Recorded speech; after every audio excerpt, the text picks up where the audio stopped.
Hello friend, नमस्कार। स्वागत है आपका एक बार फिर से राठौर इंग्लिश क्लासेस में। फ्रेंड्स, आज का हमारा टॉपिक है songs of Radha by Sarojini Naidu जी।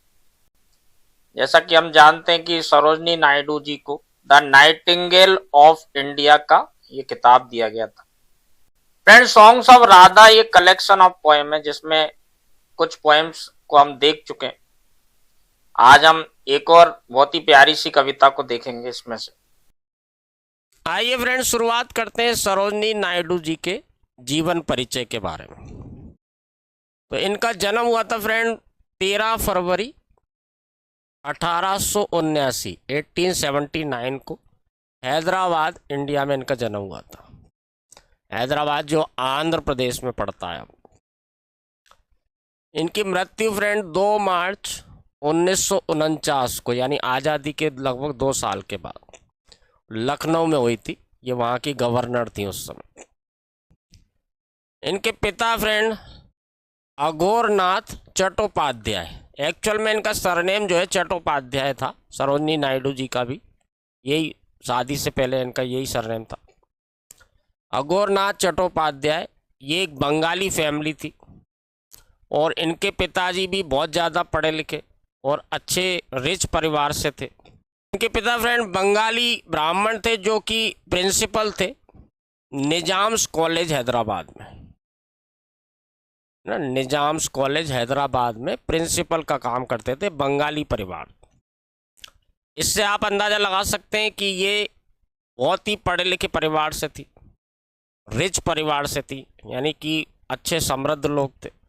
इनकी माता जी फ्रेंड बरादा सुंदरी देवी चट्टोपाध्याय, ये पूरा नाम बरादा सुंदरी देवी चट्टोपाध्याय। और इनकी माँ भी फ्रेंड पोएट थी, कविता लिखती थी लेकिन बंगाली भाषा में लिखती थी। तो साहित्य ने विरासत में प्राप्त हुआ। जैसा मैंने आपको बताया कि पिता इनके काफ़ी पढ़े लिखे थे और प्रिंसिपल थे। उस ज़माने में प्रिंसिपल होना किसी कॉलेज का बहुत बड़ी बात होती थी। इसलिए सरोजनी नायडू जी की एजुकेशन बहुत हाई लेवल की एजुकेशन रही। शुरू से ही ये बड़े बड़े लोगों से इनका मिलना जुलना रहा। राजनीति में भी आई और राजनीति में काफ़ी सफलता पाई। ये गवर्नर बनी यूपी की, आज़ादी के तुरंत बाद इनको गवर्नर बना दिया गया था। इनकी शादी हुई डॉक्टर गोविंद राजलू नायडू, ये साउथ इंडियन थे ना, डॉक्टर गोविंद राजलू नायडू। इसलिए इनका सरनेम शादी के बाद नायडू हो गया। शादी से पहले इनका जो सरनेम था चट्टोपाध्याय। साउथ इंडियन डॉक्टर थे जिनकी मुलाकात लंदन में हुई थी सरोजनी नायडू जी से, और दोनों में प्रेम हो गया और बाद में इन्होंने शादी कर ली। एजुकेशन की बात करें फ्रेंड तो द यूनिवर्सिटी ऑफ मद्रास, जो अब चेन्नई में पड़ता है, यानी मद्रास पहले मद्रास बोलते थे, आजकल चेन्नई बोलते हैं। तो यूनिवर्सिटी ऑफ मद्रास में एट द एज ऑफ 12 इन्होंने ये शिक्षा पूरी कर ली थी यहाँ पे। इसके बाद ये एट किंग्स कॉलेज लंदन चली गई। जो हैदराबाद के निजाम थे उन्होंने इनको छात्रवृत्ति दी थी और इस छात्रवृत्ति के कारण वो लंदन पढ़ने चली गई। किंग्स कॉलेज लंदन में इन्होंने पढ़ाई की। इसके बाद गर्टन कॉलेज कैम्ब्रिज से भी इन्होंने पढ़ाई की। फ्रेंड्स, सरोजनी नायडू जी ने जो कविताएं लिखी है उसमें बच्चों की पोएम्स हैं, नेचर यानी प्रकृति की पोएम्स हैं। इसके अलावा पैट्रियोटिक थीम्स पर भी इन्होंने कविताएं लिखी हैं।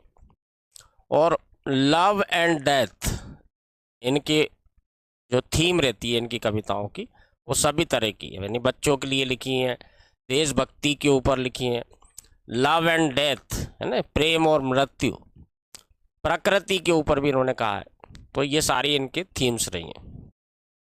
तो 1925 में 1925 में सरोजनी नायडू जी को अध्यक्ष चुना गया इंडियन नेशनल कांग्रेस का।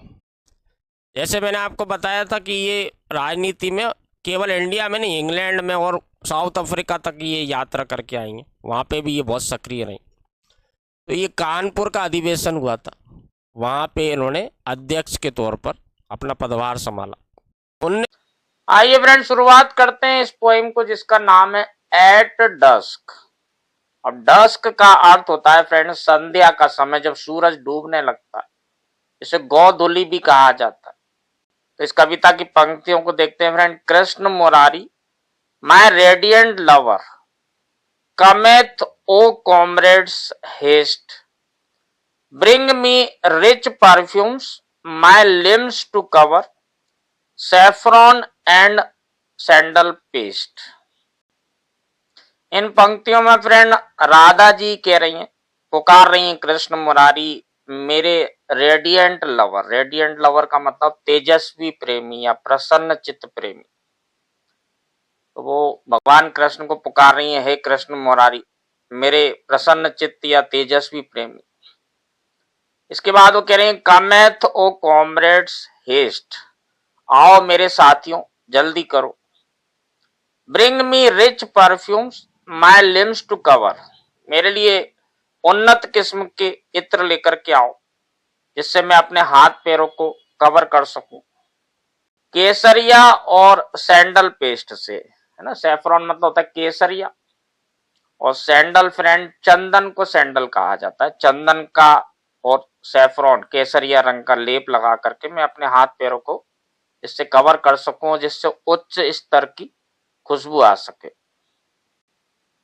Bring shining garments for my adorning blue of the dusk and rose of the morning gold of the flaming noon. अब यहां फ्रेंड राधा जी जो कह रही हैं कि मुझे अपने कृष्ण मुरारी, अपने बिलव्ड, अपने जो प्रेमी है जिन्हें उन्होंने दीप्तिमान प्रेमी कहा है, उनके लिए कह रहे हैं कि मुझे उनके लिए सजना है, तैयार होना है। देखिए एडोर्न मतलब होता है श्रृंगार करना, तो कह रही है मेरे श्रृंगार करने के लिए मेरे लिए अच्छे शाइनिंग चमकदार कपड़े लेकर के आओ। मुझे शाम की जो गोधूली बेला है उसका नीला रंग और सुबह का जो रोज गुलाब के जैसा रंग होता है वो चाहिए।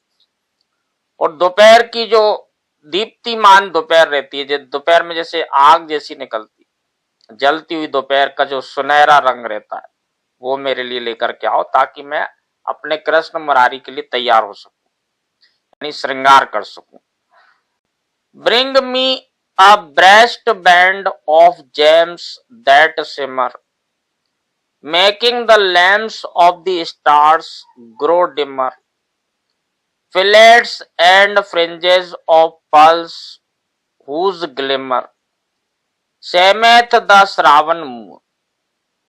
यहाँ पे फिर वही जो राधा रानी है फ्रेंड, वो अपने कृष्ण मुरारी, अपने बिलव्ड के जो है उनको, उनके लिए श्रृंगार करने के लिए अपनी तरह तरह की चीजों को मंगा रही है।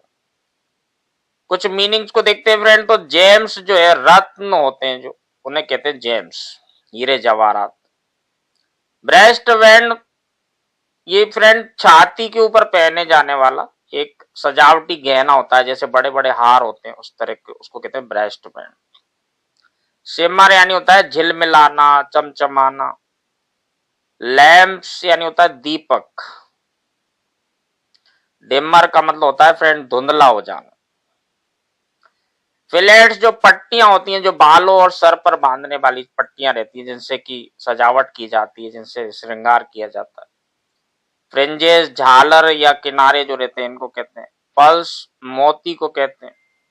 और ग्लिमर का मतलब होता है मंद चमक या झिलमिलाहट। तो जितने भी इसमें कठिन मीनिंग है वो आप इनमें देख सकते हैं ताकि आपको अर्थ निकालने में दिक्कत ना आए। अब यहाँ राधा रानी कह रही है फ्रेंड कि मेरे लिए एक ब्रेस्ट बैंड, एक वक्ष बंद लेकर के आओ जिसमें रत्न जड़े हो और जो झिलमिला रहा हो, चमचमा रहा हो। Making the lamps of the stars grow dimmer, जो आसमान के जो चमकते हुए तारों समान दीपक हैं उन्हें भी धुंधला कर दे, इतना चमकीला ब्रेस्ट बैंड चाहिए मुझे। Fillets and fringes of pulse, मोतियों की झालर और पट्टियां जिनकी मंद सी झिलमिलाहट हो, जो मंद मंद झिलमिलाती हैं जैसे तारे झिलमिलाते हैं।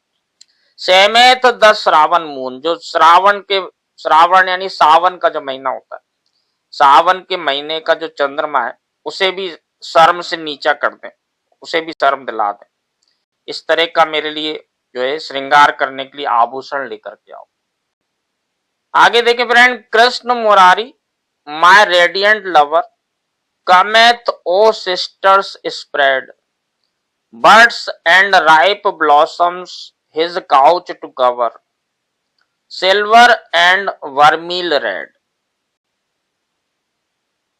यहाँ पे फिर से वो कह रही है कि मेरे कृष्ण मुरारी, मेरे दीप्तिमान प्रेमी, आओ बहनों आओ और फैला दो फूलों की कलियों को और बड़े बड़े फूलों को उनके काउच पर। देखिए काउच मतलब होता है जो सैया, जो बेड होता है जहां पर लेटा जाता, उसे कहते हैं काउच। वर्मील रेड मतलब होता है फ्रेंड सिंदूरी लाल या चमकीला लाल नारंगी कलर। तो वो कह रहे हैं कि मेरे कृष्ण मुरारी, मेरे दीप्तिमान प्रसन्नचित्त प्रेमी, आओ बहनों आओ और कलियों को और खिले हुए फूलों को उनकी सैया पर बिछा दो ताकि वो सैया जो है सज जाए, तैयार हो जाए। चांदी जैसे और सिंदूरी लाल रंग के फूलों से उनके काउच को सजा दो। With flowering branches the doorways darken is that his flute call sisters hearken why tarrieth he so long. Doorways darken, देखिए फ्रेंड इसका मतलब होता है जो चौखट रहती है, जो दरवाजे की चौखट रहती है उस पर अंधेरा छा जाता है, इसको इन्होंने कहा डोरवेज डार्कन। सिस्टर्स हार्केन, हार्केन यानी होता है ध्यान से सुनना या कान लगाकर सुनना। टेरियत, ये फ्रेंड टेरी शब्द जो है इसका पुराना रूप है जिसका मतलब होता है देर करना या विलंब करना। अब यहाँ पे जो राधा जी हैं फ्रेंड ये कह रही है कि खिलते हुए फूलों की जो शाखाएं वो चौखटों पर इस तरह से छा गई हैं जैसे अंधेरा छा गया हो। और क्या ये उनकी फ्लूट की पुकार है, क्या उनकी बांसुरी की पुकार है? आओ बहनों ध्यान से कान लगा करके सुनो। वो इतनी देर क्यों लगा रहे हैं ये मुझे समझ में नहीं आ रहा है, वो आने में इतनी देर क्यों कर रहे हैं। वाई टेरियत ही सो लॉन्ग, देखिए इसका अर्थ है वह आने में इतनी विलंब क्यों कर रहे हैं। O like a leaf doth my shy heart quiver O like a wave do my faint limbs quiver softly softly Jamuna river sing thou our bridal song. अब यहाँ फ्रेंड राधा जी कह रही कि जैसे कि एक पत्ती होती है उसी तरह से मेरा एक लज्जा से भरा जो दिल है वो कांप रहा है।